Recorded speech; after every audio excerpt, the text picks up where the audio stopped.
legend will be born. Welcome to Planet Arrakis. Denis Villeneuve's Dune is one of the biggest films of 2021, and quite a bit went into making it, from practical effects like moving platforms and otherworldly sets. It's amazing, watch it. Director Denis Villeneuve didn't want to rely on green screen and CG when bringing the planet of Arrakis to the big screen. Villeneuve insisted that the film be shot in the Jordanian desert of Wadi Rum, which is known as the Valley of the Moon. They didn't shoot Jaws in a swimming pool. Villeneuve wanted to use as many real environments as possible, and wanted the cast and crew behind the film to be inspired by infinity. What may surprise fans is that, according to Chalamet, I think it's literally 2 scenes I did on a green screen, and besides that, everything else was practical. the filming conditions in the Jordanian desert of Wadi Rum weren't the most preferable for the actors in front of the cameras. It gets so hot during the day that sometimes you have to shoot between 5 a.m. and 7 a.m. and 5 p.m. and 7 p.m. I guess it'd be too dangerous to be shooting outside. Filming also took place in Abu Dhabi's Liwa Desert, which was the same desert that Star Wars The Force Awakens filmed, making it a bit of a homecoming for Oscar Isaac. The tents on set had to be treated with air conditioning, as the movie was being filmed on location in July and August, which are the hottest months of the year in the Liwa Desert. I can't walk like regular humans. The team behind Dune took a page from how classical blockbusters were made when it came to the film's practical effects. Paul Lambert, the 2-time Oscar-winning VFX supervisor behind Dune, revealed that a 4-meter wide platform was made and mounted on a system that allowed it to vibrate at different speeds. As soon as that vibrating starts, audiences will be able to notice the actors' feet sinking into the sand.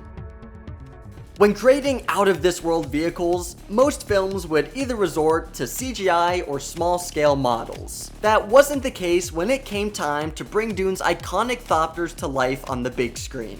The Thopters were made using gimbals on the high hills of Budapest. The gimbals were used so that the crew could raise, lower, rotate, and pivot the Thopter on an axis. This would help make the Thopter scenes feel more real and even more intense for audience members. They fight like demons.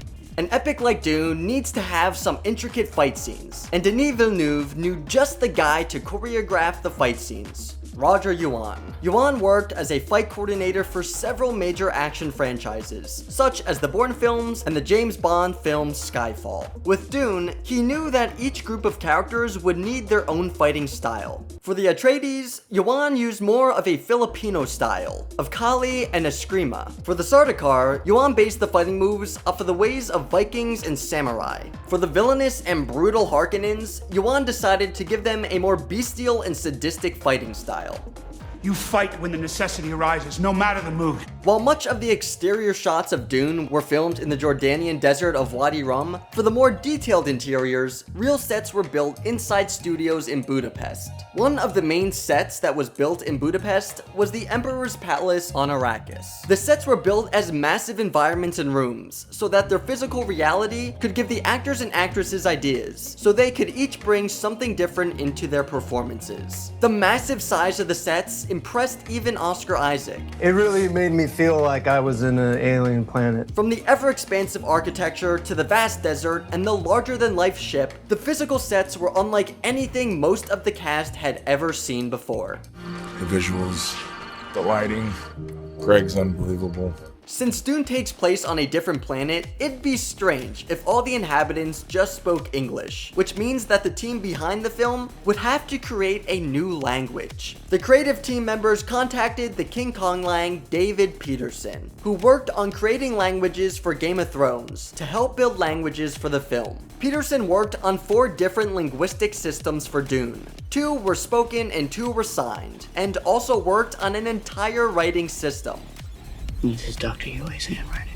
The designs of the interiors of Arrakis were made to look as authentic as possible. In fact, the crew behind the film implemented cultural links from the story into the carvings on the walls. This includes the sandworms, which are one of the most recognizable icons from the Dune lore. One of the frescoes showing off a carving of the sandworms was made to look like it was carved by the Fremen working for the governor.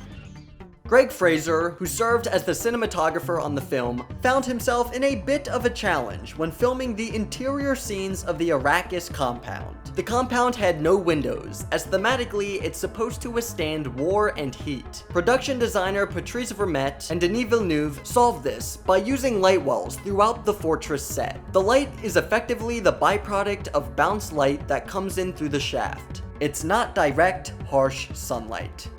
That's true. Like many other modern blockbusters, Dune used the IMAX format for entire sections of the film, which includes Paul's vision, as well as the dream and desert sequences. The rest of the film was shot in the traditional 2:35 format, which is used for most modern movies. In order to maintain the impact and awe of the IMAX on the audience, Villeneuve claimed that it was beneficial to step away from time to time. Villeneuve also made the decision to film the desert scenes with a handheld camera, but the rest of the world in the film would be more similar to tableau. Stellan Skarsgard stars as Dune's robust villain Baron Harkonnen and claims that his time in the makeup chair made up 30% of his entire time working on the movie. When it came time to film Baron's black, murky bath, the crew debated about doing the scene digitally. Skarsgard wasn't too bothered at that point and didn't want to get out of his intricate suit, so he happily dipped himself into that oh so unappealing bath. We don't want the prize to fall. Color was another major component that went into making Dune. Denis Villeneuve wanted Arrakis to be harsh and desolate, and an environment that would be unwelcoming to outsiders. Villeneuve, along with the cinematographer and production designers, tried their best to never make the sky in the film look blue. A lot of desert photography was also done where there was both yellow sand and a blue sky. But to avoid this, the team veered away from that and decided to make the sand look more washed out and the sky more white. Hans Zimmer is one of the most legendary and influential composers in the business. Zimmer had even turned down working with Christopher Nolan so that he could work on Dune. One of the most interesting aspects of the Dune score is the use of bagpipes, which according to Zimmer was completely Denis Villeneuve's idea. After noticing a bagpiper in a scene in the movie, Zimmer turned to Villeneuve, who said, "Well, you can't just do trumpets. You can't do fanfare. But this ancient instrument could have been around forever." From there, Zimmer ended up recruiting 30 different bagpipers to make up for the unconventional addition to the score. Production designer Patrice Vermette had some unconventional ways of finding locations to stand in for Arrakis. In fact, Vermette used Google Earth to scour the globe for potential filming locations before settling on Wadi Rum, including Iran, Chad, Mauritania, and Libya. Vermette and Villeneuve selected Wadi Rum as they found it to be like a trade show of rock formations. The pandemic caused some problems during the post-production process of Dune, as director Denis Villeneuve was unable to work in the same room as his long-term editor Joe Walker. Villeneuve claimed that working separately was not the same, and that editing was much like playing music. You need to feel the other, feel his reaction, feel your own reaction. There are so many ideas that Joe and I have. I don't know if it's his idea or my idea. It comes from the addition of us both being in the room, which is by far my favorite thing about cinema. Despite Dune being a passion project for Denis Villeneuve, there have been plenty of other attempts to bring Frank Herbert's novel to the screen. Outside of the David Lynch movie from 1984, legendary filmmaker Alejandro Jodorowsky attempted to bring it to life, but to no avail. Years later, lone survivor filmmaker Peter Berg attempted to bring the series to life, but was unsuccessful. It wasn't until Denis Villeneuve signed on to bring Frank Herbert's vision to life that things finally came together. How dare you use the voice on me?